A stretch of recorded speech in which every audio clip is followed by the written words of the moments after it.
A portrait at 33. At the age of 33, Neymar Jr. finds himself in a strange limbo in his career. He is no longer the brash, bleach-blonde teenager of the 2014 World Cup, yet he has never quite reached the pinnacle of an undisputed icon in 2018 or 2022. Why? Because his genius has always been shrouded in paradox. Magical footwork overshadowed by agonizing injuries and endless controversy. The Neymar of today is quieter, slower, but haunted by the ghost of unfinished business. In a moment of rare, profound stillness in Sao Paulo, he uttered a sentence that left all of Brazil breathless. "If we reach the final, I promise to score." This was not the boast of a pretender. It was the solemn vow of a man who understands that World Cup 2026 is the final window to fulfill his lifelong destiny. But before dreaming of North America, Neymar had to endure a true fight for survival. His return to Santos was not soundtracked by the glitz of the Champions League. Instead, he returned home as Pelé's club stood on the precipice of relegation, a prospect that threatened to insult the very fabric of the club's history. 12 goals and 6 assists in 30 appearances.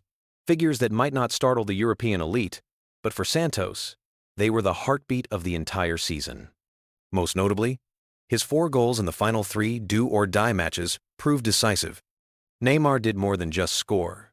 He dragged Santos back onto the Brazilian football map through sheer quality and the aura of a superstar. Santos has been saved.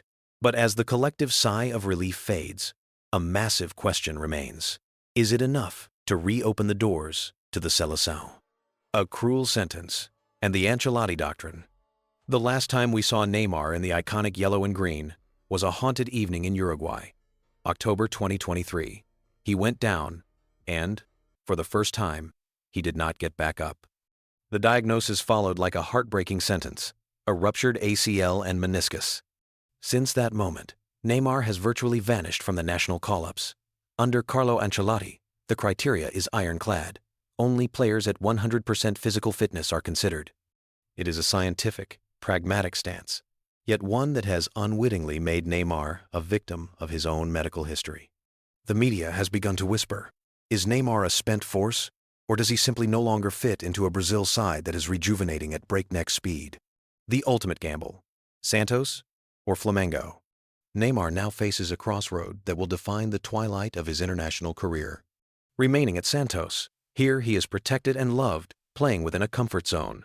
However, the lower intensity of the environment may fail to convince a pragmatist like Ancelotti. Joining Flamengo. This is an all-or-nothing gamble. There, he would face the brightest spotlights, immense pressure, and a cutthroat competitive environment. Neymar needs professional validation, and Flamengo could be the final springboard to secure his ticket to the World Cup. Conclusion: a plea for a legacy fulfilled.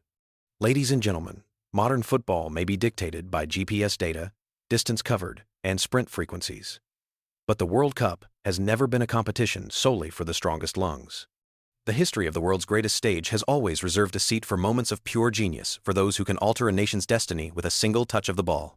Brazil does not need a Neymar who plays every minute of every game. They need the composure of a man who has weathered every storm, a man who knows exactly where to be when the pressure begins to stifle younger hearts. With nearly 80 international goals and 3 World Cups defined by tears and trauma, if any player deserves a complete ending, it is him. Do not discard him based on prejudice or cold biological data. Please, give Neymar a fair chance for World Cup 2026. Because football, ultimately, thrives on the worthy endings of its greatest stories.